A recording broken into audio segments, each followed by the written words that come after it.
ये वीडियो है for class 11th and इसमें हम स्टार्ट करेंगे with the numerical. First numerical है what are the frequency and wavelength of a photon emitted through a transition from n equal to 5 to n equal to 2 in hydrogen atom। अब इस numerical के लिए मैंने आपको पिछली video में करवाए थे फॉर्मूलाज, उन फॉर्मूलाज के ऊपर मैं करवा रही हूँ न्यूमेरिकल। तो इसके अंदर हमें निकालना है फ्रीक्वेंसी एंड वेवलेंथ। तो आप सबसे पहले निकालोगे इसके अंदर डेल्टा ई को निकालोगे। डेल्टा ई क्या है? फॉर्मूला है 2.18 मल्टीप्लाई 10 की power 18 1 ni square minus nf square. ये होता है डेल्टा ई निकालने का फॉर्मूला। अब देखिए, अब इसके अंदर ये जो ni है वो होगा क्या? अब ये जो n equal to from n equal to 5 है, तो ये जो फ्रॉम के बाद जो n है वो होगा ni, और 2 के बाद जो n है दैट विल बी nf। यानी फ्रॉम जो आपका वैल्यू है n की वो ni की है, और जो 2 के बाद n की वैल्यू है वो nf की है। तो ये बन गया फॉर्मूला और हमें मिल गए ni और nf। अब हम इन दोनों वैल्यूज़ को डालेंगे इस फॉर्मूला के अंदर, तो इट बिकम्स 2.18। दोबारा से लिखेंगे, हम लिखेंगे ni की जगह लिखेंगे नाउ ni की जगह उसकी डालेंगे वैल्यू विच इज़ 5 का स्क्वायर, एंड nf की जगह डालेंगे उसके वैल्यू एंड उसका स्क्वायर। इतना हो जाएगा। अब आगे देखिए, अब हम करेंगे उसके आगे सॉल्व। अगेन इस वैल्यू को दोबारा लिखेंगे। 5 का स्क्वायर होता है 25 एंड ये होता है 4। इनका लेंगे एलसीएम, और एलसीएम के बाद हमारे पास आएगा एलसीएम 100 एंड सॉल्यूशन करेंगे। इसका जो आंसर है that will be this much, 18 minus 21 100। अब देखिए, यहाँ माइनस का साइन है और यहाँ प्लस का साइन है, यानी डेल्टा ई की जो वैल्यू है वो आएगी माइनस के अंदर। सो इसको पूरे को आप सॉल्व करोगे तो आंसर आएगा 4.58 मल्टीप्लाई 10 की पावर 19 एंड जो डेल्टा ई है उसकी यूनिट होती है जूल्स। तो ये आ गई डेल्टा ई। डेल्टा ई हमने इसलिए निकाला है क्योंकि हमें एक फॉर्मूला पता था that delta is equal to h multiply frequency. हमें फ्रीक्वेंसी निकालना था, तो हमने इसलिए निकाला पहले डेल्टा ई, जिससे हम निकाल सकें फ्रीक्वेंसी। तो अब इस फॉर्मूला को इस्तेमाल करेंगे और निकालेंगे फ्रीक्वेंसी। नाउ डेल्टा ई की वैल्यू तो हमने अभी अभी निकाली है विच इज़ 4.58 मल्टीप्लाई 10 की पावर माइनस 19। ये डेल्टा ई की वैल्यू आपको पास है। प्लांक कांस्टेंट क्या होता है? 6.26 मल्टीप्लाई 10 की power minus 34 and multiply frequency. अब फ्रीक्वेंसी को यहीं छोड़ दीजिए, इसको ले जाइए इसके नीचे। यहाँ फ्रीक्वेंसी के टाइम में हम डेल्टा ई की वैल्यू पॉजिटिव लगाएंगे। अब देखिए, ये हो जाएगा। अब इसको प्लांक कांस्टेंट को ले जाइए नीचे की तरफ, और इसको आप सॉल्व करेंगे तो आपका आंसर आएगा 6.91 मल्टीप्लाई 10 की पावर 14 एंड फ्रीक्वेंसी की जो यूनिट होती है दैट इज हर्ट्स। तो पहला आपका सोल्यूशन आ गया for frequency. Now come wavelength. Wavelength कैसे निकालोगे आप लोग? वेवलेंथ निकालने का फॉर्मूला है एक c equal to frequency multiply wavelength. अब c क्या होता है? स्पीड ऑफ लाइट, और इसकी वैल्यू होती है 3 मल्टीप्लाई 10 की पावर 8। ये आपका फ्रीक्वेंसी जो है, नाउ फ्रीक्वेंसी हमने अभी भी निकाली थी 6.1 10 की पावर 14, और अब हम निकाल लेंगे अपना वेवलेंथ। तो वेवलेंथ यहीं छोड़ दीजिए, इसको ले जाइए, इसको ले जाइए इसके नीचे। पूरा आप सॉल्व करोगे तो आप लोग की वेवलेंथ की जो वैल्यू है that will be 434 multiply minus 10 की पावर माइनस 9 मीटर। आप चाहो तो इसको ऐसे लिख सकते हो नैनोमीटर के अंदर, क्योंकि 1 नैनोमीटर क्या होता है 10⁻⁹ मीटर, तो हम इसकी जगह लिख देंगे नैनोमीटर। तो ये है आप लोग का न्यूमेरिकल, जिसमें हमने निकाल लिया वेवलेंथ, फ्रीक्वेंसी, ये हमने सब कुछ निकाल चुका है। Now the second question, calculate the energy associated with first orbit of helium plus what is the radius of the orbit। अब पहले तो हीलियम प्लस है, हीलियम प्लस क्या होता है हाइड्रोजन लाइक स्पीशीज, क्योंकि हीलियम के अंदर अगर आप उसका एटॉमिक नंबर देखो तो वो होता है 2, तो इलेक्ट्रॉन्स भी हुए 2, पर जब हीलियम पे प्लस साइन आता है तो इलेक्ट्रॉन्स तो कम हो गए और कितने बचे 1 इलेक्ट्रॉन, देखिए 2 था, ठीक है, अब +1 है, यानी अब -1 कर दीजिए, इलेक्ट्रॉन्स के नंबर आपके पास आ जाएंगे। तो हाइड्रोजन लाइक स्पीशीज की एनर्जी और रेडियस निकालने के लिए फॉर्मूला होता है, जो मैंने आपकी पिछली वीडियो में बताया था। नाउ अब क्वेश्चन से हमें पता लगा है कि हमें एनर्जी कैलकुलेट करनी है, रेडियस भी कैलकुलेट करना है, एंड फर्स्ट ऑर्बिट। अब फर्स्ट ऑर्बिट का मतलब है कि जो n की वैल्यू है दैट विल बी 1। ये जो n की वैल्यू बता रही हो ना, ये फॉर्मूला में आपको आगे अप्लाइड होगा। सबसे पहले हम निकालेंगे एनर्जी, तो हम स्टार्ट करते हैं एनर्जी निकालना। एनर्जी का फॉर्मूला है -2.18 10⁻⁸ Z² Z² क्या होता है एटॉमिक नंबर होता है। तो यहाँ पर अब फिर से लिखिए 2.18 10⁻⁸, ये कितना आसान है, ये 2.18 एंड वही आपकी पावर हो गई, तो आप इस तरह से आसानी से याद रख सकते हैं। अब हीलियम का एटॉमिक नंबर कितना होता है 2, तो इसका हो गया स्क्वायर, क्योंकि फॉर्मूला में स्क्वायर है। अब देखिए मैंने कहा था n की वैल्यू चाहिए होगी, ये रहा n की वैल्यू। आप इसे पूरा सॉल्व करेंगे तो आंसर आएगा 8.72 10⁻⁻18 जूल। अब 2 का स्क्वायर कितना हो गया 4, मल्टीप्लाई कर दीजिए, आंसर आ जाएगा। इसके बाद हम निकालेंगे रेडियस। अब रेडियस का क्या फॉर्मूला होता है, it is equal to 0.0529 nanometre divide by n multiply n² by z। देखिए फॉर्मूला एक्चुअली जो मैंने आपको पिछली बार बताया था दैट वाज 52.9, ठीक है, बट यहाँ हम नैनोमीटर में ले रहे हैं इसलिए फॉर्मूला में थोड़ा चेंज किया है। अब आप वैल्यूज लिख लीजिए, हम रेडियस आज के नैनोमीटर में निकाल रहे हैं इसलिए थोड़ा सा चेंज फॉर्मूला में किया है। तो ये रहा ये चीज़। अब n की फॉर्मूला है, n की जगह लिखोगे आप 1, z हो गया 2। अब इसे आप डिवाइड कर दीजिए, क्योंकि 1 का स्क्वायर तो 1 होता है, इनको डिवाइड कर दीजिए, आंसर आ जाएगा 0.02645। और हमने कहा था नैनोमीटर में निकाल रहे हैं तो ये आ जाएगा नैनोमीटर। तो ये है आपका रेडियस जो हमने निकाला है नैनोमीटर के अंदर, और ये रहा एनर्जी जिसकी यूनिट है आपकी जूल के अंदर। तो ये दोनों न्यूमेरिकल्स से जो आप लोग के फॉर्मूलाज के ऊपर बेस्ड थे for hydrogen and for hydrogen like species के लिए। नेक्स्ट टॉपिक कम होता है आ रहा है लिमिटेशन ऑफ बोहर मॉडल। देखिए बोहर मॉडल में कुछ लिमिटेशंस थी और वो लिमिटेशन हम स्टडी कर रहे हैं। सबसे पहले वो समझा क्या नहीं पाया था, पहले वो क्या नहीं समझा पाया था, फाइनर डिटेल्स ऑफ हाइड्रोजन एटम। तो हाइड्रोजन एटम का स्पेक्ट्रम लिया गया, उसमें हमें मिली 2 लाइंस। अब 2 लाइंस मिलती हैं तो उसे डबलेट कहा जाता है, ठीक है। तो इस अभी हमें 2 लाइंस मिली, अब जो बोहर था वो समझा नहीं पाया कि ये आपकी जो फाइनर डिटेल्स हैं, जो हाइड्रोजन का जो हमें स्पेक्ट्रम मिल रहा है वो उसको समझा नहीं पाया था, और इसी वजह से वो बन गई उसकी पहली लिमिटेशन। और ये जो आपका स्पेक्ट्रम होता है ना, ये स्पेक्ट्रोस्कोपिक टेक्निक्स होती हैं उसकी मदद से निकाला जाता है। स्पेक्ट्रोस्कोपिक टेक्निक्स जो होती हैं जब आप कॉलेज वगैरह में जाते हो वहाँ आप स्टडी करते हो।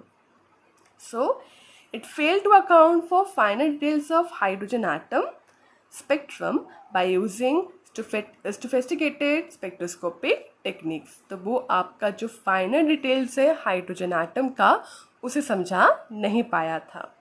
सेकेंड, वो हाइड्रोजन का स्पेक्ट्रम तो उसने समझा दिया, बट हाइड्रोजन के अलावा वो दूसरों का स्पेक्ट्रम समझा नहीं पाया, तो ये बन गई उसकी दूसरी लिमिटेशन। थर्ड, जो ये स्पेक्ट्रल लाइंस होती हैं ना, ये लाइंस मैग्नेटिक फील्ड के अंदर, एमएफ होता है मैग्नेटिक फील्ड और ईएफ है इलेक्ट्रिक फील्ड। मैंने शॉर्ट फॉर्म इस्तेमाल किया है, बट आप लोग पूरा का पूरा फुल फॉर्म इस्तेमाल कीजिएगा। सो स्पेक्ट्रल लाइंस जो होती हैं वो मैग्नेटिक फील्ड और इलेक्ट्रिक फील्ड में स्प्लिट कर जाती हैं, और ये फिनोमिना बोहर समझा नहीं पाए थे, इसलिए वो बन गई उनकी लिमिटेशन। स्पेक्ट्रल लाइन जब मैग्नेटिक फील्ड में स्प्लिट करती है तो उसे ज़ीमैन इफेक्ट कहते हैं, और स्पेक्ट्रल लाइन जब इलेक्ट्रिक फील्ड में स्प्लिट करती हैं तो उसे स्टार्क इफेक्ट कहते हैं। दो इफेक्ट के बारे में आपको पता होना चाहिए। लास्ट लिमिटेशन थी कि एटम्स की एक एबिलिटी होती है कि एटम्स के जुड़ने से, एटम्स के जुड़ने से दो या दो से ज़्यादा अगर एटम्स जुड़ते हैं तो क्या बनता है, मॉलिक्यूल।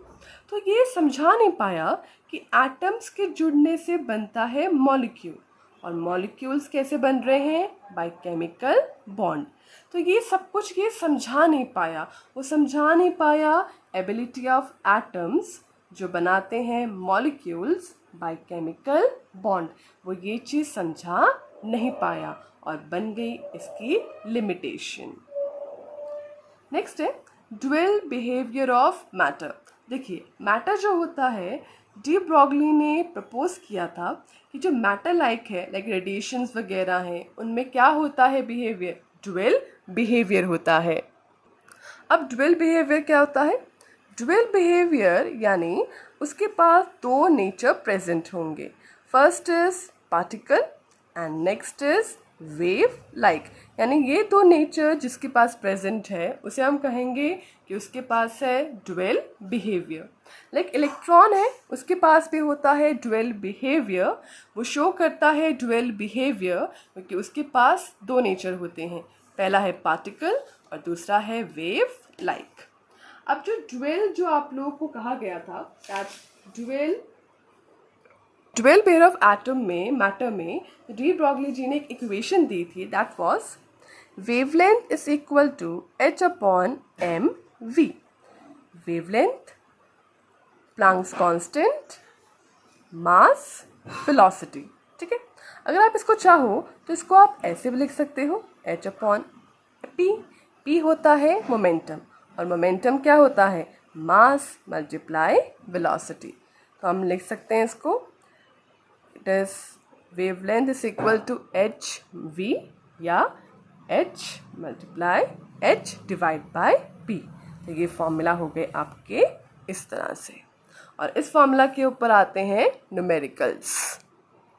सो अब आ गया question, what will be the wavelength of the ball of mass 0.1 kg moving with the velocity of 10 metre per second. तो हमें वेवलेंथ निकालनी है, तो हम फॉर्मूला इस्तेमाल करेंगे, that wavelength is equal to h upon m we.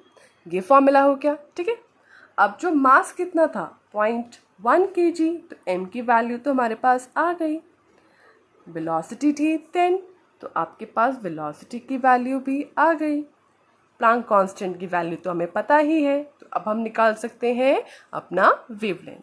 अब देखिए प्लैंक कांस्टेंट की वैल्यू है 6.626, 10 की पावर -34, मास है 0.1 kg मल्टीप्लाई आपका वेलोसिटी है 10।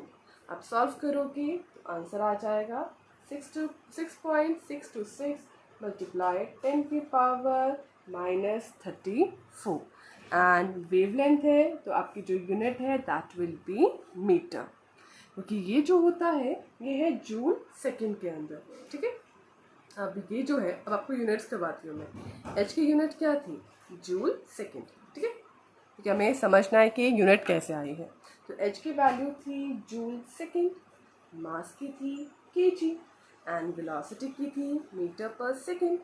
अब ये जो जूल होता है that is KG metre square centimetre second minus square, kg metre multiply s minus 1, ठीक है। अब जूल को तो हमने ऐसे लिख दिया, अब ये जो सेकेंड है ये भी यहाँ पर आएगा, नीचे kg and metre per second, वैसा का वैसा। अभी देखिए सेकेंड की पावर है -2 और +1, आप दोनों को ऐड करोगे तो -2 + 1 कितना हो गया, -1। तो ऊपर भी -1 है, नीचे भी -1 है, तो ये पूरा कैंसिल हो गया। kg कैंसिल हो गया, बचा क्या, m2/m। अब ये m2 जो है ये दोनों कैसे हैं, डिवाइड में, तो पावर्स क्या हो जाएंगी, माइनस में, तो ये हो जाएगा। तो कितना आंसर आ गया, मीटर। तो इस तरह से हमने यूनिट निकाली है मीटर की। नेक्स्ट प्रिंसिपल कम हेजनबर्ग अनसर्टेनिटी प्रिंसिपल। ये वर्नर हेजनबर्ग थे, उन्होंने दी है। ये कहते हैं कि एक ही टाइम में यानी एक ही साथ आप exact position and exact momentum कह दो या वेलोसिटी कह दो, यानी एक इलेक्ट्रॉन की एक साथ exact position and exact momentum या वेलोसिटी आप एक साथ प्रॉपर तरीके से नहीं निकाल सकते। यानी दोनों चीज़ें आप एक साथ नहीं निकाल सकते। अगर एक की वैल्यू सही आएगी तो शायद दूसरे की वैल्यू में कोई ना कोई इनकरेक्टनेस, कोई ना कोई गलती उसमें दिखाई दे सकती है। तो दोनों चीज़ें एक साथ एक ही वक्त आप नहीं निकाल सकते। अगर आप दोनों चीज़ें एक साथ निकालते भी हो तो किसी एक ना एक वैल्यू में आपको कुछ ना कुछ गलती नज़र आ सकती है। हेजनबर्ग ने अब एक इक्वेशन दी है। इक्वेशन क्या है, डेल एक्स, ये होता है uncertainty in position, del p uncertainty in momentum, it is greater या equal to Planck constant divide by 4 pi. Pi जो आपका मैथमेटिकल मैथ्स में इस्तेमाल होता है ना, पाई, वो वाला है। अब इस मोमेंटम को आप क्या लिख सकते हो, मास मल्टीप्लाई वेलोसिटी, आप इसको ऐसे लिख सकते हो। अब मास जो है उसमें तो कोई चेंज आता नहीं है, तो मास तो बिल्कुल वैसा का वैसा रहेगा, और ये जो डेल्टा का साइन है वो v के साथ जुड़ जाएगा। तो ये रहा delta v, delta x same का सेम, और यहाँ का जो m था वो मैंने इस साइड पे पहुँचा दिया। तो ये हो गया delta x multiply delta v greater या equal to h/4 pi m। अब जो हेजनबर्ग अनसर्टेनिटी प्रिंसिपल है ये सिग्निफिकेंट होता है सिर्फ माइक्रोस्कोपिक ऑब्जेक्ट्स के मोशन के लिए। माइक्रोस्कोपिक ऑब्जेक्ट्स वो ऑब्जेक्ट्स होते हैं जो बहुत छोटे होते हैं, जो आपको इन आँखों से दिखाई नहीं देते, जैसे कि इलेक्ट्रॉन, प्रोटॉन, ये बहुत छोटे होते हैं। तो उनके मोशन के लिए ये जो इफेक्ट है, ये जो प्रिंसिपल है, ये अच्छे से काम करता है। Now next and last topic है reason for the failure of Bohr model, कि बोहर मॉडल एक्चुअली फेल कैसे हुआ। नाउ बोहर मॉडल फेल होने के 2 रीज़न से। पहला, उसने इग्नोर किया the dual behaviour of matter, और दूसरा ही कॉन्ट्रडिक्ट हेजनबर्ग अनसर्टेनिटी प्रिंसिपल। इसका मतलब समझते हैं, पहले समझते हैं इसका। देखिए बोहर मॉडल में इलेक्ट्रॉन को माना गया था कि वो एक चार्ज्ड पार्टिकल है, और चार्ज पार्टिकल है और वो किस में घूमता है, ऑर्बिट्स के अंदर। जैसे कि मान लीजिए ये ऑर्बिट है और इस ऑर्बिट में कौन घूम रहे हैं, इलेक्ट्रॉन्स घूम रहे हैं।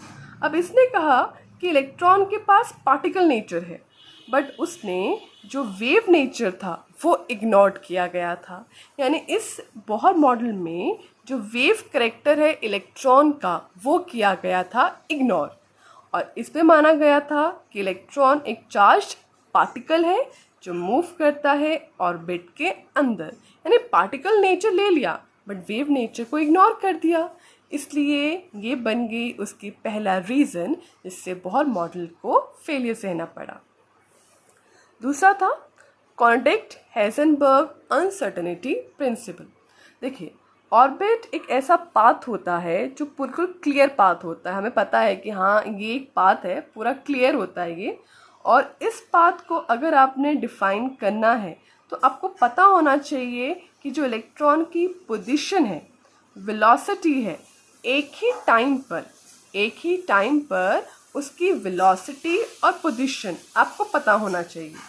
और ये चीज़ हेज़नबर्ग ने कहा था कि पॉसिबल नहीं है कि एक ही टाइम पे आप पोजीशन और वेलोसिटी दोनों के दोनों एक साथ पता हो बिल्कुल एग्जैक्टली, ये तो बिल्कुल पॉसिबल नहीं है। जबकि बोहर के मुताबिक ऑर्बिट, इलेक्ट्रॉन्स कहाँ घूमते हैं? ऑर्बिट में। और ऑर्बिट की पोजीशन को, इस पाथ को आप तभी डिफाइन करोगे जब ये दोनों की दोनों चीज़ें एक ही टाइम में नोन है। जबकि ये किसके मुताबिक पॉसिबल नहीं था? हेज़नबर्ग अनसर्टेनिटी प्रिंसिपल, इसके मुताबिक ये पॉसिबल नहीं था। तो इसका हुआ था कॉन्ट्रडिक्ट विद हेज़नबर्ग अनसर्टेनिटी प्रिंसिपल। ये बन गया उसका दूसरा रीज़न। ये वीडियो आपको पसंद आया हो तो इसको लाइक एंड सब्सक्राइब ज़रूर कीजिएगा। Thank you.